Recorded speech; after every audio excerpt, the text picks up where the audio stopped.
라고 하는 제목으로 함께 말씀을 나누도록 하겠습니다.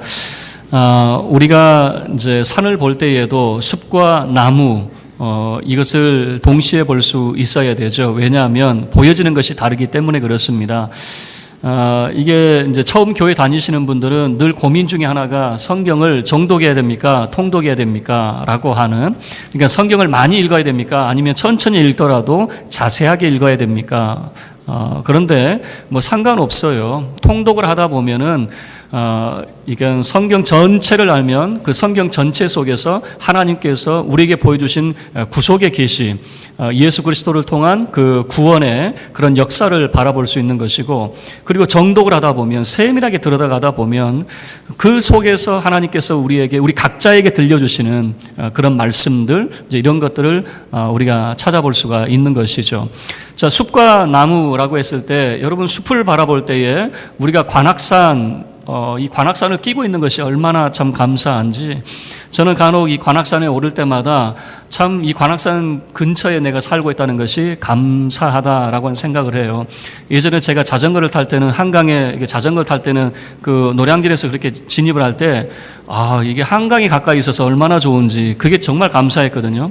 여기서는 타본 적은 없어요. 왜냐하면 내려갈 때는 가는데 올라올 때 도저히 제가 엄두가 안 나가지고 자전거는 못 타는데 걸어서 관악산을 이렇게 올라가거든요. 그러면 우리가 이게 멀리서 보던 관악산하고 막상 그 속으로 들어갈 때에 그 관악산은 더 달라요. 이 까치산을 지나가게 되면 그 까치들이 얼마나 많은지, 그리고 가을에는 도토리도 떨어져 있고 날다람쥐가 막 지나가는 모습도 보이고, 수많은 그런 수종의 나무들도 있고, 그리고 시냇물 소리도 우리가 들을 수 있고, 이 숲에서는 그런 숲의 웅장함과 아름다움을 볼 수 있지만, 숲 안으로 들어가면 각양 나무와 생명체가 어우러져 살고 있는 그 섬세함들을 바라볼 수가 있는 것이죠. 오늘 본문 말씀을 우리가 먼저 숲과 그리고 나무 이렇게 나누어서 함께 살펴보도록 하겠습니다. 숲의 관점에서 바라보면 정말 웅장함을 바라볼 수 있는데, 바로 하나님의 구속의 계시, 하나님의 구원사적인 그런 모습을 바라볼 수 있습니다. 사도행전 전체는 사도행전 1장 8절을 풀어가고 있습니다. 복음이 예루살렘과 온 유대와 사마리아와 땅끝까지 이르는 그 비전이죠. 그래서 1장부터 7장까지의 내용을 보면은 베드로라고 하는 사람을 중심으로 바로 이 예루살렘, 온 유대, 사마리아의 복음이 전파되는 과정이 소개가 되어 있습니다. 베드로 이야기가 쭉 나오더니 갑자기 바울 이야기가 탁 꺼내지죠. 그러더니 13장부터 보면 본격적으로 바울이 땅끝의 비전을 가지고 이방 사람들에게 복음을 전하는 이야기가 13장부터 본격적으로 나타나게 됩니다. 자, 그러면 8장부터 12장까지는 끼어 있어요. 마치 우리 수학 공식을 보면 교집합이라고 하는 것 있잖아요. 교집합. 그래서 바울 이야기와 베드로 이야기가 서로 엉켜 있고 섞여 있는 것이 바로 이 8장부터 12장까지 이야기인데, 그 8장부터 12장까지 내용이 왜 중요하냐면 이런 겁니다.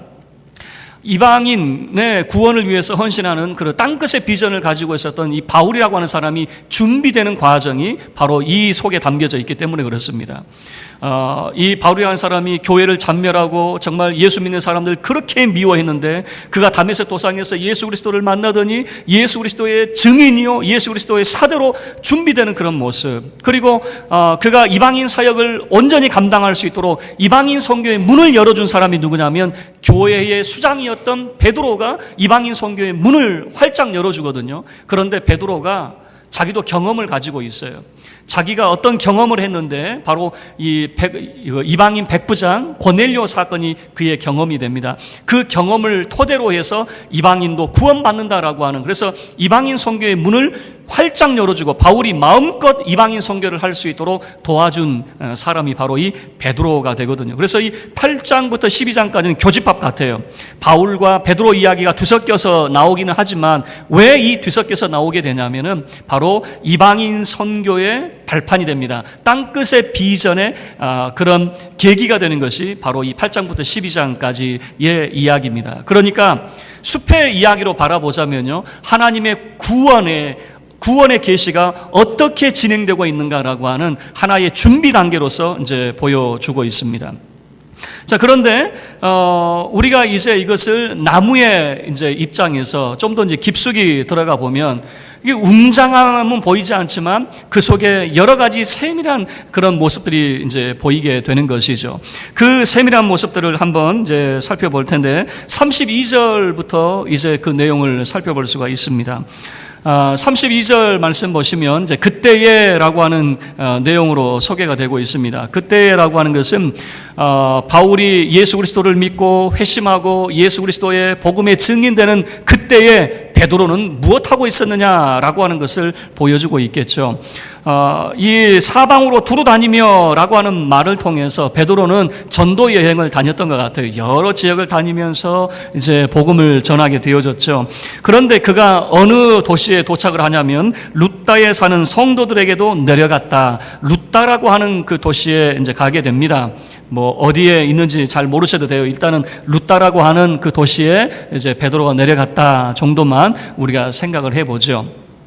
자, 이 루따에 내려갔는데 성도들이라고 하는 표현을 쓰고 있습니다. 그 말은 베드로가 그곳에 가서 복음을 전했다는 것이 아니라 이미 복음이 전해졌고 예수를 믿고 있었다라고 하는 것이죠. 도대체 누가 복음을 전했을까라고 물어본다면 성경에서는 그 7명의 집사 중에 한 사람이었던 빌립이 소개가 되는데 이 빌립이 전도하던 그 장소를 보면 그 지역들을 보면 빌립이 다녀간 자리 누가 가냐면 베드로가 가게 되거든요. 그래서 빌립이 이곳에 와서 복음을 전했을 가능성을 우리가 생각해 볼 수가 있죠. 그러니까 이미 예수 믿는 성도들이 있다라고 하는 것입니다. 예전에도 말씀을 드린 것 같아요. 이 초대 한국 교회 선교사님들이 와가지고 깜짝 놀란 것은 뭐냐면 선교사님들이 예수를 전하지 않았는데 예수를 알고 있어요. 성경을 알고 있어요. 어떻게 그들이 예수를 아는가 봤더니 그 중국에서 성경이 들어왔잖아요. 그 중국어 성경을 번역을 해가지고 한글로 번역을 해가지고 한국에 들어와 있는 거예요. 그래서 많은 사람들이 성경책을 보고 선교사님을 통해서 복음을 받아들인 것이 아니라 성경책을 읽고 복음을 받아들인 사람이 많이 있었거든요. 그래서 선교사님들이 한국에 와서 깜짝 놀랐던 것이 어떻게 복음을 전하지도 않았는데 이렇게 예수 믿는 사람이 많았을까 깜짝 놀랐는데 바로 이 베드로가 왔을 때도 이미 루따에 예수 믿는 사람들이 많이 있었다라고 하는 것을 성도들이라고 하는 표현을 통해서 보여주고 있는 것이죠. 그런데 이 루따에서 매우 이례적인 그런 치유 사건 하나가 이제 등장이 됩니다. 이 애니아라고 하는 사람이 있었는데 33절 말씀을 보시면 이 애니아라고 하는 사람은 8년 동안 중풍병으로 침상에 누워 있었다라고 하는 것을 소개하고 있습니다. 보통 중풍병자라 할지라도 조금 병세가 호전이 돼서 걷기도 하고 그러는데 이 사람은 아주 병세가 중했다라고 하는 것을 8년 동안 그 침상에서 그는 누운 채 지냈다라고 하는 것이죠. 이 8년 동안 누워있는 이 중풍병, 여러분 고대 사회에서 중풍병은 누가 고쳐야 되냐면 하나님만 고칠 수 있는 병이었습니다. 고대 사회에서도 의사가 있습니다. 누가 같은 경우 우리가 누가복음을 썼던 누가 같은 경우는 그의 직업이 의사였습니다. 고대 사회에서도 의사가 있었어요. 의사가 얼마든지 질병을 고칠 수 있었는데 의사가 고칠 수 없는 질병들이 있죠. 의사가 고칠 수 없는 질병은 누가 고쳐야 됩니까? 하나님 외에는 고칠 수 있는 방법이 없는 거죠. 이 중풍병이라고 하는 것도 사람이 고칠 수 있는 병이 아니라 하나님만이 고칠 수 있는 병이었습니다. 8년 동안 중풍병으로 누워있는 이 애니아를 베드로가 만나게 되는데요. 34절 말씀을 보시면 이 애니아를 치료하는 과정을 보여주고 있습니다. 자, 우리 34절 함께 합독하겠습니다. 시작. 베드로가 이르되 애니아야 예수 그리스도께서 너를 낫게 하시니 일어나 내 자리를 정돈하라 한데 곧 일어나니. 베드로가 지금 애니아를 향해서 누워있는 사람을 향해서 뭐라고 이야기하고 있냐면 이런 겁니다. 일어나 이렇게 말하고 있는 거예요. 애니아 일어나 라고 하는 거죠. 왜 일어나야 되느냐라고 물어본다면 예수 그리스도께서 너를 낫게 하시는구나 라고 하는 거예요. 예수 그리스도께서 너를 치료하시는구나. 일어나라. 일어나서 너의 자리를 정돈해라 라고 하는 거죠. 여러분, 침상에 누워있는 사람은 중풍병자는 자기 힘으로 그 침상을 움직일 수도 없어요. 다른 사람의 도움이 없으면 전혀 그는 활동할 수 없는 사람입니다. 그 사람을 향해서 베드로가 무슨 이야기를 하고 있냐면 일어나라 라고 하는 거예요. 여러분, 우리가 숲을 바라볼 때는 들리지 않았던 소리가 숲속으로 들어가면 들리는 소리가 있단 말이에요. 새 소리가 있고 시냇물 소리가 있단 말이에요. 성경에 정말 이 창세기부터 요한계시록까지 하나님의 구속의 역사, 구원하심에 대한 그런 역사가 기록이 되어 있어요. 우리는 하나님께서 우리를 사랑하시고 예수 믿는 사람을 구원하신다라고 하는 그 믿음이 있습니다. 그런데 문제는 뭐냐면 그 구속의 역사 속에 들어가 본 적이 없다는 사실이에요. 그 구속의 계시 속에 쑥 들어가 보면 들리는 소리가 있더라 그 말입니다. 무슨 소리가 들리냐 봤더니 베드로를 통해서 일어나라라고 하는 소리가 지금 들리고 있더라 그 말입니다.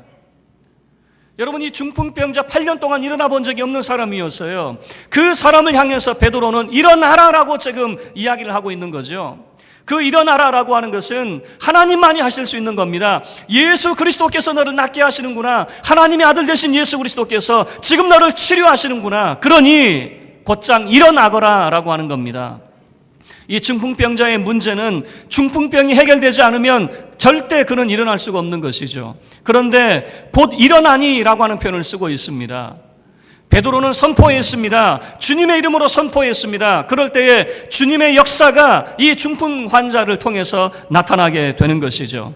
그랬더니 어떤 결과가 나타나냐면 35절에서 루다와 샤론에 사는 사람들이 다 그를 보고 누구를 봤냐면 그 중풍병 걸렸던 그 사람을 바라보고, 아, 이 사람이 8년 동안 누워 있었던 사람인데 어떻게 걷게 되었지? 어떻게 치유되었지? 그 사람을 바라보고 주께로 많은 사람이 돌아오더라라고 하는 것이죠. 그리고 소문이 났습니다. 베드로가 지금 루다에 있다라고 하는 소문이 났습니다. 그런데 요빠야, 이 루다라고 하는 근처에 요빠라고 하는 항구 도시가 있습니다. 오늘날 현대에는 텔아비브라고 하는 그 이스라엘의 수도가 항구 도시거든요. 지중해 연안에 있는 항구 도시입니다. 이 요빠, 여러분 잘 알듯이 요나가 하나님께서 아수르로 가라라고 했을 때 그게 싫어가지고 어디로 갑니까? 다시스로 그가 도망가다가 배를 탔던 곳이 바로 이 욥바라고 하는 곳이었거든요. 그 욥바라고 하는 곳과 루다가 가까운 곳에 있었어요. 그 욥바에 어떤 사건이 이제 발생이 됩니다. 자, 어떤 사건이냐면 36절 말씀을 보면 다비다라고 하는 그 예수님의 여제자가 죽는 사건이었어요. 그런데 이 36절 보면 이 다비다가 어떤 사람인지를 이제 소개를 하고 있는데요. 함께 읽을까요? 36절 시작. 욥바에 다비다라 하는 여제자가 있으니 그 이름을 번역하면 도르가라, 선행과 구제하는 일이 심히 많더니. 자, 이 사람의 이름이 다비다라고 하는 사람이네요. 그런데 이것을 번역을 해줍니다. 번역을 해보니까 도르가라고 하는 것이죠. 왜 번역을 하냐면 이 사도행전을 받는 사람은 누구냐면 헬라 사람이란 말이에요. 그래서 아람어를 몰라요.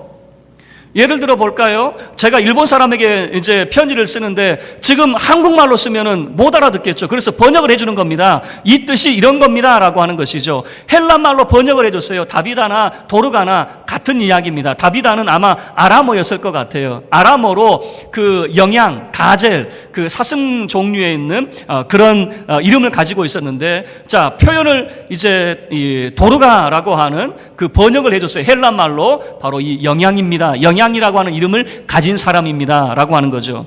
그런데 이 사람이 어떤 사람이냐라고 봤더니 선행과 구제가 심히 많았다. 여러분, 이것은요, 이 사람은 얼마나 많은 봉사를 했는가라고 하는 것이죠.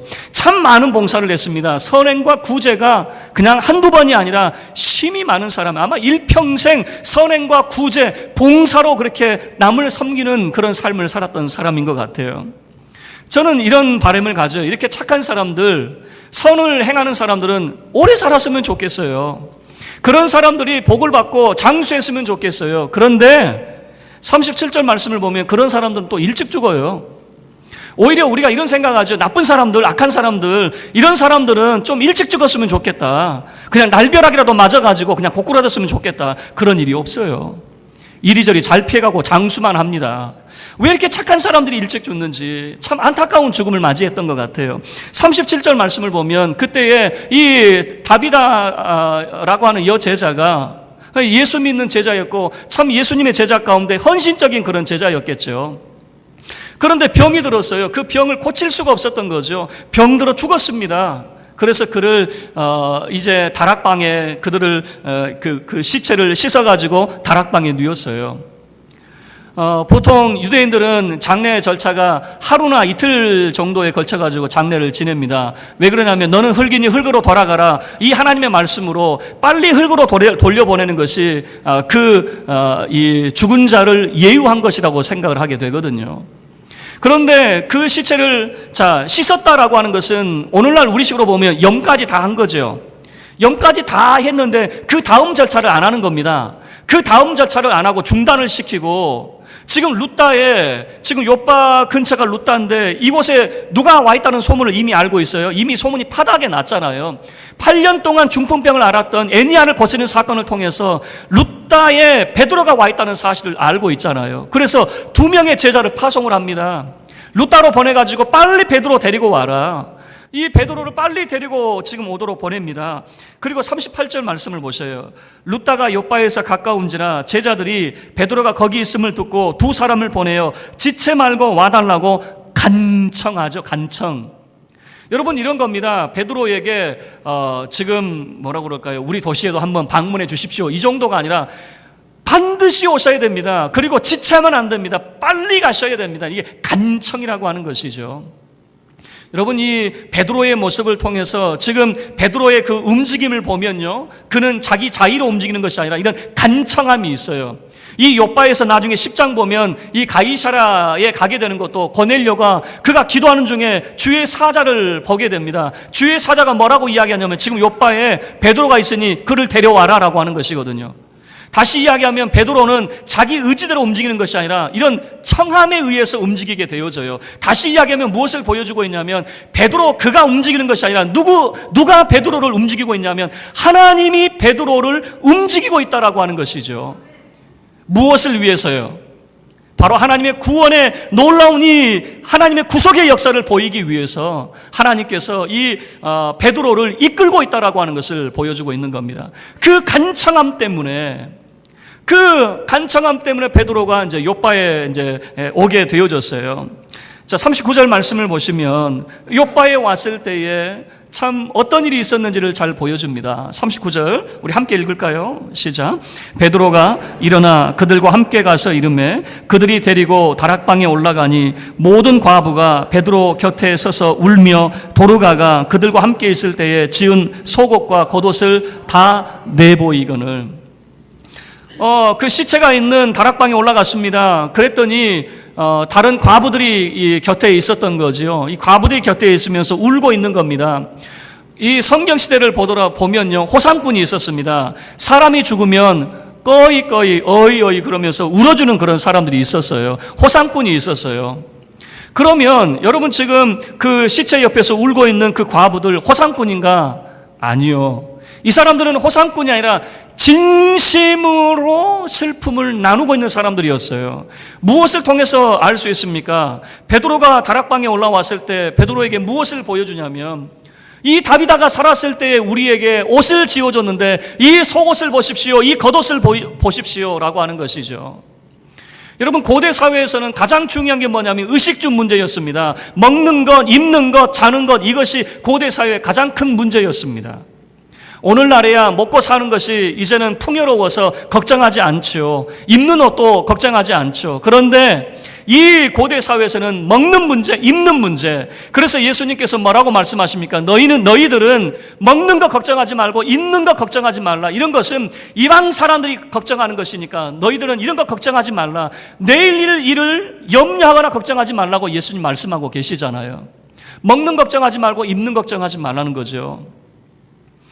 바로 이 다비다라고 하는 사람이 얼마나 헌신적인 사람이었던지 이 가난한 과부들에게 입을 옷을 지어줬다라고 하는 것이죠. 그리고 과부들이 그 옷을 보여준 이유가 뭐겠습니까? 이런 의미겠죠. 이 다비다 아니었으면 우리 진작 죽었어요. 그 과부들이 하는 이야기가 이겁니다. 옷을 보여줬다라고 하는 것은 이 다비다라고 하는 이 사람이 아니었으면 우리는 진작에 죽었을 거예요. 이 사람의 도움 때문에 지금까지 우리가 연명하고 있는지 몰라요. 그런데 이분이 이런 좋은 분이, 이 착한 분이 죽다니요. 아마 그 슬픔을 이제 전해줬겠죠. 그럴 때 베드로가 그 곁에 그 방에 있었던 사람들을 다 내려보냅니다. 그리고 베드로 혼자 남아요. 그리고 그가 간절히 기도하고 그 다비다를 향해서 선포하는 내용이에요. 자, 40절 보실래요? 40절 함께 읽겠습니다. 시작. 베드로가 사람을 다 내보내고 무릎을 꿇고 기도하고 돌이켜 시체를 향하여 이르되 다비다야 일어나라 하니 그가 눈을 떠 베드로를 보고 일어나 앉는지라. 베드로가 사람들 다 내보냈습니다. 그리고 시체와 하나 이제 둘만 있었겠죠. 그리고 그가 무릎을 꿇고라고 하는 거죠. 무릎을 꿇고 기도했습니다.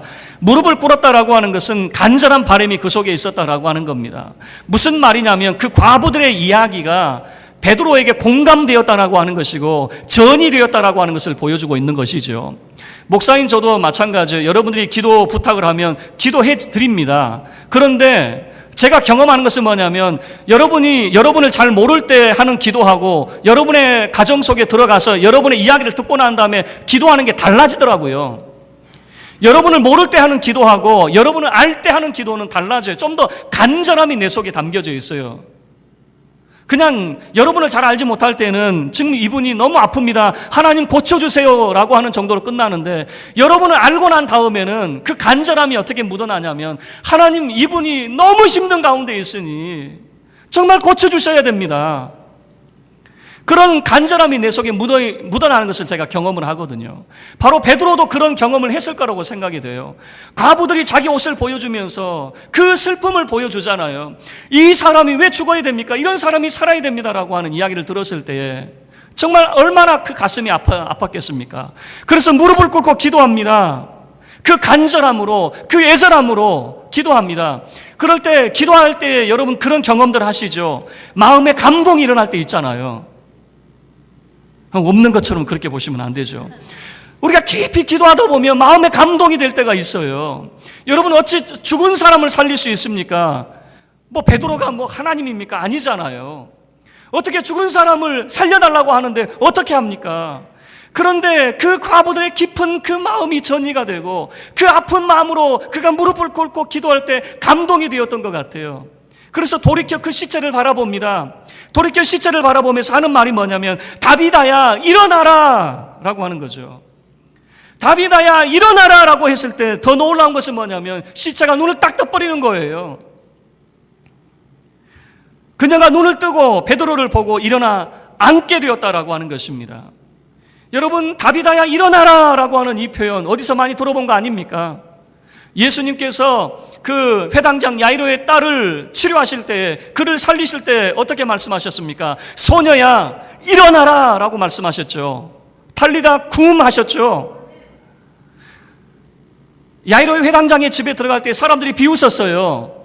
살았을 때나 오지, 그러면 기회라도 있지. 이미 죽었는데 이 죽은 사람을 어떻게 하겠다고 사람들이 비웃었어요. 그럴 때 예수님께서는 뭐라고 말씀하셨습니까? 죽은 것이 아니라 잔다라고 말씀하셨죠. 그리고 그 소녀를 일어나라 일으켜 세우신 것이죠. 그 예수님이 하셨던 그 일을 누가 하고 있습니까? 베드로가 하고 있습니다. 베드로가 자기 능력으로 했을까요? 아니죠. 라틴어 번역에는 그 가운데 이런 이야기를 합니다. 예수 그리스도의 이름으로라고 하는 말을 포함을 시켜요. 그 이유가 뭐겠습니까? 베드로는 선포하고 그 일을 이루시고 성취하시는 분은 바로 살아계신 하나님의 아들 예수 그리스도다라고 하는 것을 보여주고 있는 것이죠. 베드로는 죽은 시체를 향해서 선포합니다. 일어나라라고 하는 거죠.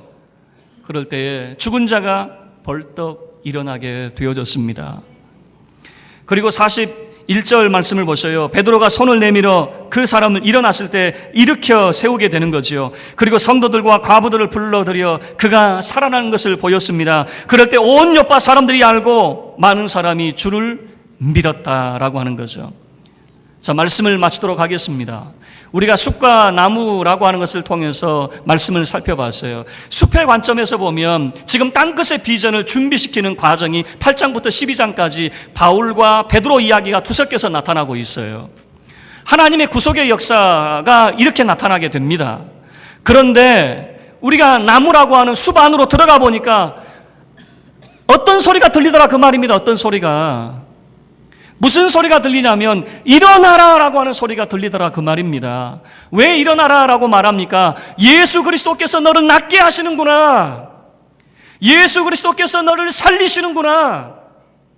일어나라라고 하는 그 소리가 들리더라 그 말이에요. 많은 사람들이 예수를 믿습니다. 예수를 믿으면서 이렇게 이야기하죠. 하나님이 나를 사랑하시고 하나님이 나를 구원하십니다. 큰 산만 바라보고 있어요. 하나님이 나를 사랑하시는구나 라고 하는 거죠. 그 숲속에 들어가 보십시오. 무슨 이야기가 들리는지, 우리의 삶 속에 하나님이 들어오셔서 우리에게 무엇을 말씀하시는지를 한번 들어보십시오. 그 구속의 역사 속에 들어가 보면 들리는 소리 하나가 있어요. 정말 천둥처럼 들리는 소리 하나가 있어요. 웅장한 소리가 있어요. 우리를 향해서 우리를 바라보시면서 들리는 그 소리, 일어나라 라고 하는 말씀이에요.